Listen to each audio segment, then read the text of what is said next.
সুপ্রিয় শিক্ষার্থীবৃন্দ, কি অবস্থা তোমাদের সবার? আশা করছি সবাই অনেক অনেক ভালো আছো এবং সুস্থ আছো। আজকে আমরা কমপ্লিটিং সেন্টেন্স প্র্যাকটিস করব। তো দেখো, এই কমপ্লিটিং সেন্টেন্স প্র্যাকটিস করার জন্য যে প্রশ্নটা আমাদের সামনে আজকে রয়েছে, সেটা রাজশাহী বোর্ডে ২০২৫ সালে আসা প্রশ্ন। এই প্রশ্নটা আজকে আমরা শুরু থেকে শেষ পর্যন্ত একদম বুঝে বুঝে সলভ করার চেষ্টা করব। কাজে আমি আশা করব যে তোমরা ভিডিওটা না টেনে একদম শুরু থেকে শেষ পর্যন্ত সম্পূর্ণ দেখবে, তাহলে তুমি বুঝতে পারবে যে বোর্ডের পরীক্ষাতে আসা কমপ্লিটিং সেন্টেন্সগুলো সাধারণত কী ধরনের হয়ে থাকে এবং কোন পদ্ধতিতে বা কোন রুলসগুলো পড়লে আসলে এই ধরনের প্রশ্নগুলো সলভ করাটা তোমার জন্য ইজি হবে। তো চলো আর দেরি না করে তাহলে আজকের ক্লাসটি শুরু করা যাক। লক্ষ্য করো একটা জিনিস, সেটা হচ্ছে কমপ্লিটিং সেন্টেন্স যখন তুমি প্র্যাকটিস করতে যাবে, তখন কিন্তু তোমার মাথায় যে জিনিসটা সবার আগে তোমাকে সেট করতে হবে সেটা হচ্ছে প্রত্যেকটা সেন্টেন্সের যে মিনিং, সেটা কিন্তু তোমাকে খুব ভালোভাবে বুঝতে হবে। তার কারণ হচ্ছে দেখো, যদি তুমি সেন্টেন্সের মিনিংটা খুব ভালোভাবে না ধরতে পারো, তাহলে কিন্তু দেখা যাবে যে তোমার যে গ্যাপটা দেয়া রয়েছে, সেই গ্যাপে তুমি যে অ্যান্সারটা বসিয়েছো সেটা হয়তোবা বাকি যে পার্টটা রয়েছে সেটার সাথে আসলে ঠিক যাচ্ছে না। এটা আসলে কখন হয়? যখন তুমি বাক্যটা ভালোভাবে না পড়ে, বা অনেক সময় দেখা যায় যে যেহেতু ২ ধরনের সেন্টেন্স দেওয়া থাকে, একটা সেন্টেন্স শেষ হয় তারপর আরেকটা সেন্টেন্স শুরু হয়, সেখানে গিয়ে দেখা গিয়েছে আমার গ্যাপটা দেয়া রয়েছে। তো আগের বাক্যের সাথে আসলে পরের যেই অ্যান্সারটা তুমি বসিয়েছো সেটা যাচ্ছে না। তো এই ধরনের সিচুয়েশন যাতে না হয়, এর জন্য কিন্তু তোমার আগে থেকেই যথেষ্ট সতর্কতা অবলম্বন করাটা উচিত। দেখো এখানে এ নাম্বারে কি বলেছে? বলেছে আই থিংক, মানে আমি মনে করি যে ইউ আর নট পাঞ্চুয়াল। দেখো, পাঞ্চুয়াল দিয়ে সাধারণত কিন্তু সময়নিষ্ঠকে বোঝানো হয়, যে সময়ের কাজ আসলে সময়ে করে। তো আই থিংক মানে কি? আমি মনে করি যে ইউ আর নট পাঞ্চুয়াল মানে তুমি সময়নিষ্ঠ না। কিসে? In studies. তার মানে তুমি পড়াশোনায় সময়নিষ্ঠ না। অর্থাৎ তুমি সময়ের পড়া সময়ে পড়ো না। তারপরে দেখো কি বলেছে? বি পাঞ্চুয়াল মানে সময়নিষ্ঠ হও। লেস্ট, দেখো লেস্ট এটা কিন্তু অনেক ইম্পর্ট্যান্ট একটা রুলস। এটা বেশিরভাগ সময়ই পরীক্ষাতে চলে আসে। লেস্টের অর্থ হচ্ছে যাতে এমনটা না হয় যে। তো দেখো, সময়নিষ্ঠ হও যাতে এমনটা না হয় যে কি? তোমাকে কেন সময়নিষ্ঠ হতে বলা হচ্ছে? সেই সময়নিষ্ঠটা যদি তুমি না হও, তাহলে কি ঘটতে পারে সেটাই কিন্তু তুমি এখানে অ্যান্সার করবে। তো দেখো, যদি তুমি সময়নিষ্ঠ না হও তাহলে কি হতে পারে? তুমি কিন্তু পরীক্ষায় ফেল করতে পারো, তাই না? তো তুমি ফেল করতে পারো, তার মানে ইউ ফেল, এরকম কিছু দিয়েই কিন্তু আমাদেরকে অ্যান্সারটা করতে হবে। আর মজার ব্যাপারটা যেটা, সেটা হচ্ছে লেস্ট যখন থাকবে, অ্যান্সার করার সময় কিন্তু তোমাকে অবশ্যই একটা শুড ব্যবহার করতে হবে। তাহলে তুমি সেটার ইংরেজি হিসাবে কিন্তু আমরা লিখব কি? দেখো ইউ, আর যেহেতু এখানে লেস্ট রয়েছে, ঠিক আছে, তাহলে আমাদেরকে শুড কিন্তু অবশ্যই লিখতে হবে। এটা কিন্তু কোনো মিস করা যাবে না। You should. আচ্ছা, এখন যাতে এমনটা না হয় যে কি তুমি ফেল করেছো, তাই না? কারণ তুমি যদি সময়ের পড়াটা সময়ে না পড়ো, তাহলে তো তুমি অবশ্যই ফেল করবে। এছাড়া তো আর কোনো কিছু হতে পারে না। তো সেই কারণে আমরা এখানে বসিয়ে দেব ফেল। জাস্ট মাথায় রাখো যে লেস্টের কারণে কিন্তু আমরা শুডটা ব্যবহার করলাম, এইটুকুই। তো ইউ শুড ফেল, কিসে ফেল করবে? এক্সামে ফেল করবে।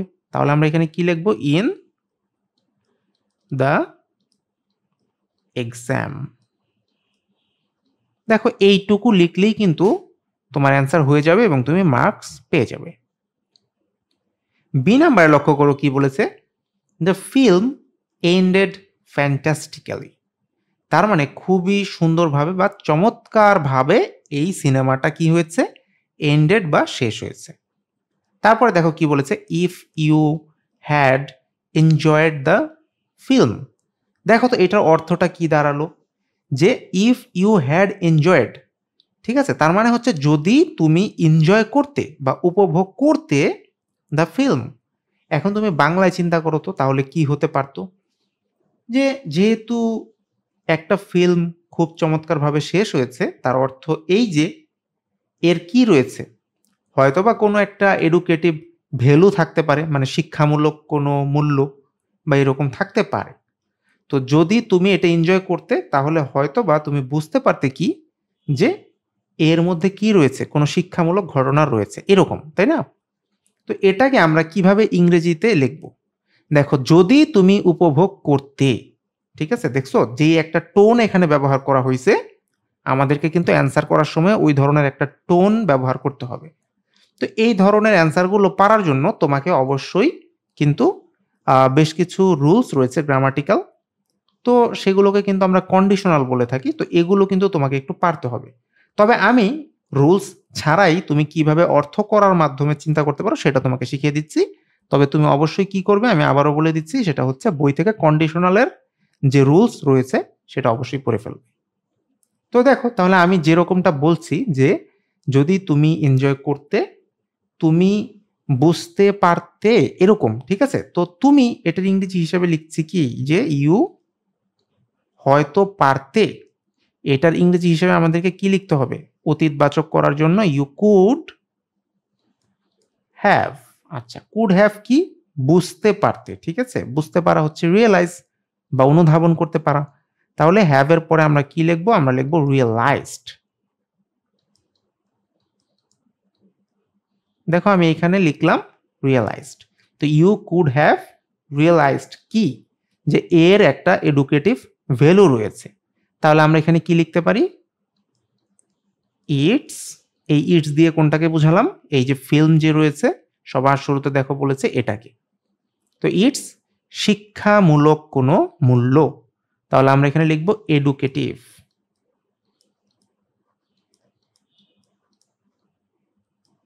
তারপর তুমি এখানে ভ্যালু লিখে দাও। আর এই ফুল স্টপটা কিন্তু এখানে না, এইখানে সবার শেষে দিবে, ঠিক আছে? তাহলে কিন্তু দেখো আমার বি নাম্বারটাও অ্যান্সার করাটা হয়ে যাচ্ছে।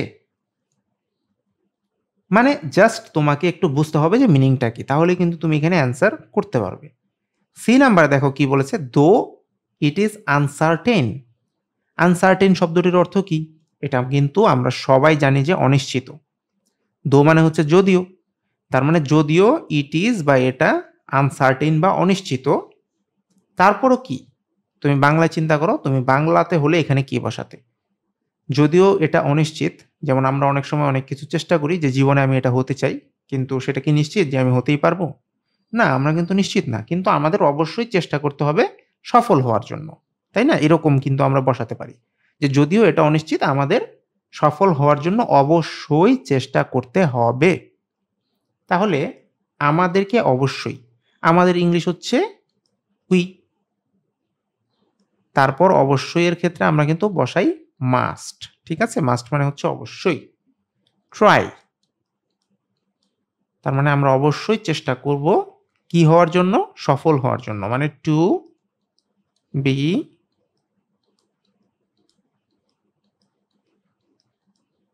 সাকসেসফুল। ওকে? তাহলে কিন্তু দেখো মোটামুটি তোমার কাজটা হয়ে যাচ্ছে।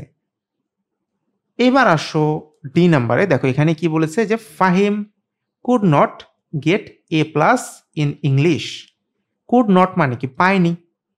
কারণ কুড দিয়ে এখানে অতীতবাচক বোঝানো হচ্ছে। তো ফাহিম পায়নি, কি পায়নি? এ প্লাস পায়নি ইংরেজিতে। প্রোভাইডেড, দেখো এই যে প্রোভাইডেড, প্রোভাইডেড দ্যাট, এগুলো কিন্তু অনেক সময় পরীক্ষাতে চলে আসে হুবহু। তো দেখো এই সেন্টেন্সটা তাহলে আমাদেরকে কি মিনিং দিল? যে ফাহিম পরীক্ষায় এ প্লাস পায়নি ইংরেজি পরীক্ষায় প্রোভাইডেড। দেখো তাহলে প্রোভাইডেডটার মিনিংটা হবে অনেকটা এরকম যে এর অর্থ হলো এই যে, তো ফাহিম পরীক্ষাতে ইংরেজিতে এ প্লাস পায়নি, এর অর্থ হলো যে কি অর্থ হতে পারে? সে যেহেতু এ প্লাস পায়নি তার মানে সে নিশ্চয়ই ভালো মতো পড়াশোনা করেনি, ব্যাপারটা এরকম। তো সে ভালোভাবে পড়াশোনা করেনি। এটাকে আমাদেরকে ইংরেজি করে এখানে বসিয়ে দিলেই কিন্তু মার্কস হয়ে যাবে। তাহলে সে যেহেতু ফাহিম, তাহলে আমরা কি লিখব? হি। পড়াশোনা করেনি, এটার ইংরেজি কি হবে? ডিড নট, কারণ যেহেতু অতীত। ঠিক আছে? তাহলে আমরা লিখছি হি ডিড নট। পড়াশোনা ইংরেজিতে স্টাডি, তুমি এখানে স্টাডি বসাও, স্টাডি। স্টাডি করেনি ব্যাপারটা কিন্তু এরকম না, ভালোভাবে স্টাডি বা পড়াশোনা করেনি। তাহলে ভালোভাবে ইংরেজি বসাও, ওয়েল মানে কিন্তু ভালোভাবে।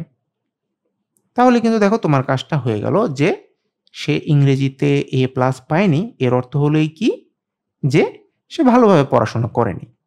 যদি ভালোভাবে পড়াশোনা করতো তার মানে নিশ্চয়ই সে এ প্লাস পেয়ে যেত, এরকম। তারপরে আসো ই নাম্বারে, দেখো কি বলছে scarcely had we reached the station. দেখো স্কেয়ার্সলি হ্যাড যখন থাকবে অ্যান্সার করার সময় অবশ্যই আমাদেরকে একটা হোয়েন বসাতে হবে। এটা হচ্ছে রুলস। এটা একটু মনে রাখার চেষ্টা করবে। এখন প্রশ্ন হলো এটার অর্থটা কি? এখানে স্কেয়ার্সলি হ্যাড হোয়েন দিয়ে সাধারণত বোঝানো হয় যে এই যে কোনো একটা কিছু ঘটতে না ঘটতেই, হতে না হতেই, হ্যাঁ এরকম। তো এখানে যেহেতু রিচ বা পৌঁছানোর একটা ব্যাপার এসেছে তার মানে হচ্ছে স্টেশনে পৌঁছাতে না পৌঁছাতেই। ঠিক আছে? আমরা স্টেশনে তখনই পৌঁছালাম কখন? যখন ট্রেনটা ছেড়ে দিল এরকম। ঠিক আছে? কারণ আমাকে কিন্তু ভার্বের পাস্ট ফর্ম অবশ্যই ব্যবহার করতে হবে। ঠিক আছে? তো হোয়েন কি হলো? ট্রেনটা যখন ছেড়ে গেল। তার মানে আমরা লিখব কি? হোয়েন দ্য ট্রেন, দেখো আমি লিখছি দ্য ট্রেন চলে গেল। লিভ মানে হচ্ছে ত্যাগ করা বা চলে যাওয়া। তো আমার তো এখানে দরকার হবে পাস্ট ফর্ম। সে কারণে আমি কি করব? আমি এখানে লিখব লেফট। ঠিক আছে? পাস্ট ফর্ম বসিয়ে দেব। এই হোয়েন আর এখানে পাস্ট ফর্ম এটা মনে রাখলেই তুমি অ্যান্সারটা করতে পারছো। তার কারণ হচ্ছে দেখো স্টেশন মানে কিন্তু আমরা সাধারণত বাসের ক্ষেত্রে কিন্তু আমরা স্টেশন ইউজ করি না। আমরা কিন্তু ট্রেনের ক্ষেত্রেই স্টেশন ইউজ করি। এই কারণে আমি এখানে ট্রেন চিন্তা করেছি। ঠিক আছে? এফ নাম্বারে দেখো কি বলেছে? What is lotted? দেখো এখানে আসলে বুঝাবুঝি দিয়ে কোনো কাজ হবে না, কারণ এটা একটা প্রবাদ বা ইংরেজিতে আমরা কি বলি? প্রভার্ব। ঠিক আছে? তো এই প্রবাদগুলো কি করতে হবে? আমাদেরকে মুখস্থ রাখতে হবে। একদম মুখস্থ করে ফেলতে হবে। ঠাড়া মুখস্থ যাকে বলে। তো তোমাদের সবার বইতেই কিন্তু এরকম বেশ কিছু প্রবাদ বাক্য রয়েছে। কমপ্লিটিং সেন্টেন্সে অনেক সময় এগুলো আসে। তো এই প্রবাদগুলো পারার জন্য মুখস্থ অবশ্যই করতে হবে। এগুলো অবশ্যই তোমরা মুখস্থ করে ফেলবে। তা আমি আমার মুখস্থ থেকেই বসিয়ে দিচ্ছি হোয়াট ইজ লটেড, এটার বাকি অংশটা হবে ক্যান নট বি ব্লটেড। দেখো আমি লিখছি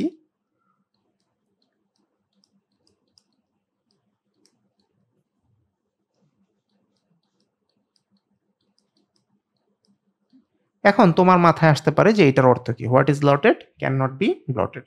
এটার অর্থ হচ্ছে দেখো যে আমরা কিন্তু একটা কমন কথা সবাই শুনেছি, ভাগ্যের লেখন না যায় খণ্ডন, এরকম যে যেটা ভাগ্যে নির্ধারিত সেটা হবে, সেটা খণ্ডন করা যাবে না এরকম। ঠিক আছে?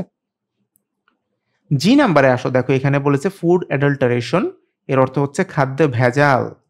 কারণ ফুড মানে খাদ্য আর অ্যাডাল্টারেশন মানে কি? ভেজাল। তাহলে খাদ্যে ভেজালটা কি? ইজ এ ক্রাইম, মানে এটা একটা অপরাধ। তারপর দেখো কি বলেছে? ইট ইজ হাই টাইম, তার মানে এটাই কি? উপযুক্ত সময়। এখন তুমি চিন্তা করো এটা উপযুক্ত সময় কিসের উপযুক্ত সময়?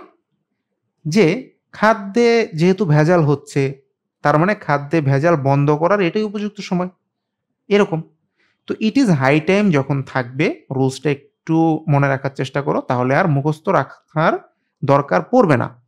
দেখো সেটা হচ্ছে যখন ইট ইজ হাই টাইম থাকবে আর তারপরে যদি কোনো কিছু না থাকে, ডিরেক্ট একটা ব্ল্যাঙ্কস দেয়া থাকে, তাহলে কিন্তু আমাদেরকে কোনো একটা কিছু যেমন উই, হি, দে এরকম কিছু একটা ব্যবহার করতে হবে। তো আমরা এখানে বসাচ্ছি কি? উই।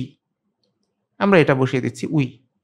আর উইর পরে একটা ভার্ব আমাদেরকে ব্যবহার করতে হবে রুলস অনুযায়ী, এবং সেটা কিন্তু অবশ্যই পাস্ট ফর্ম হতে হবে। ঠিক আছে? তাহলে আমরা এখানে কি লিখতে পারি? উই, যেহেতু বন্ধ করা এর ইংরেজি হচ্ছে স্টপ। আর যেহেতু আমার কি লাগবে? পাস্ট ফর্ম লাগবে, তাহলে আমি কি করব? স্টপড লিখব। উই স্টপড কোন জিনিসটা? এই যে প্রশ্নে রয়েছে ফুড অ্যাডাল্টারেশন, এটাই তুমি এখানে কপি করে বসিয়ে দাও।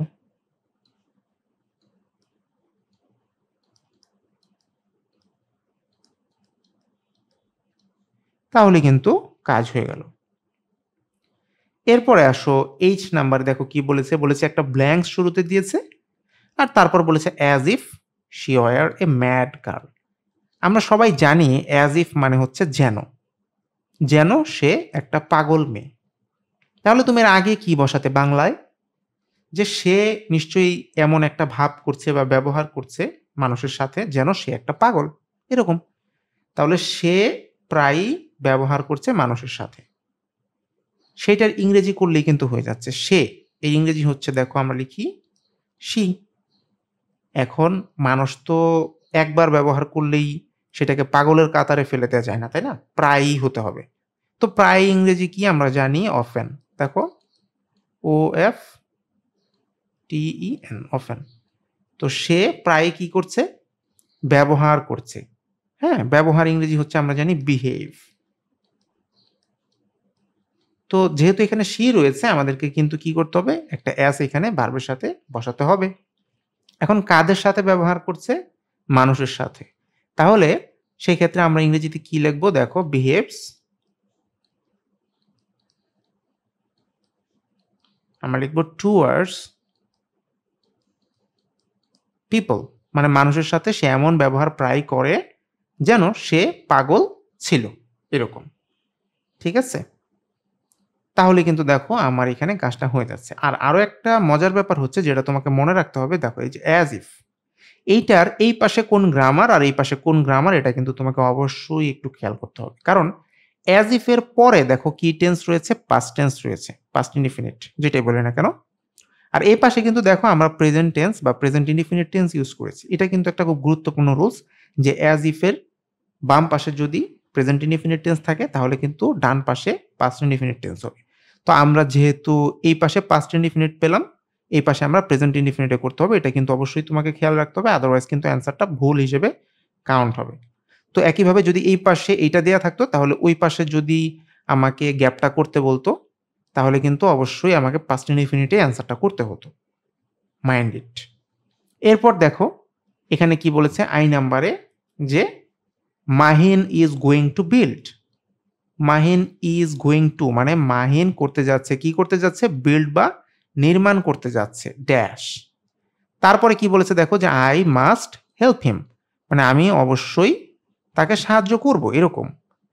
তো যেহেতু সে বিল্ড বা নির্মাণ করতে যাচ্ছে এবং আমি অবশ্যই তাকে সাহায্য করব, তার মানে কাজটা নিশ্চয়ই কোনো মহৎ কাজ হবে, তাই না? কারণ মহৎ কাজ না হলে তো সাধারণত আমার অবশ্যই হেল্প করতে যাওয়ার কথা না, যদি তার নিজের বাড়ি হয় বা ঘর হয় এরকম। তাহলে আমরা কিন্তু কি করতে পারি? যে সে একটা বৃদ্ধাশ্রম নির্মাণ করতে যাচ্ছে, এরকম কিন্তু আমরা লিখতে পারি।